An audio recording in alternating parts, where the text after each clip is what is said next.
If you picked up a coffee this morning or a shopping bag, used hand sanitizer or a face mask, you may well have come into contact with products supplied by Bunzl. Bunzl calls itself the largest company you've never heard of, which at £10 billion of revenue is probably true.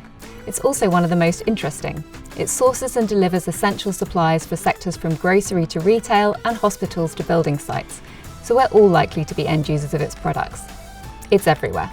It's one of the world's largest and most successful logistics operations, working out of more than 470 global locations and supplying over 500,000 products. It's a great business. It's invested heavily in technology, it's profitable regardless of the economic environment, and it's grown its dividend every year for almost 3 decades. But that's only part of the story.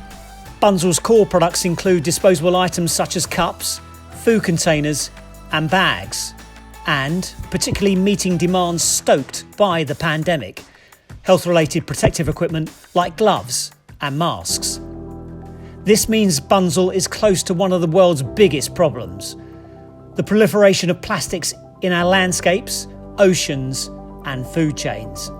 Bunzl is part of the problem in that it's still selling plastic items, but it's also a powerful part of the solution. It sits in the middle of the supply chain between the manufacturer and the businesses that are using its products, so it's in a good position to influence both sides. Financially, it's agnostic between product types and often makes better margins on green products. Bunzl works with its customers, such as supermarkets and restaurants, to inform and educate them about their environmental footprint and enable a switch to sustainable products. It also encourages manufacturers to move away from single-use products and works with both sides to identify and develop solutions that work for their customers. They now have sustainable options across their product categories.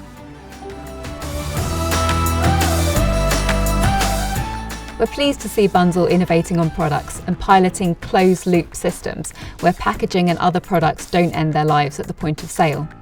For example, it's developed a carbon-neutral bag for life using 97% recycled plastic.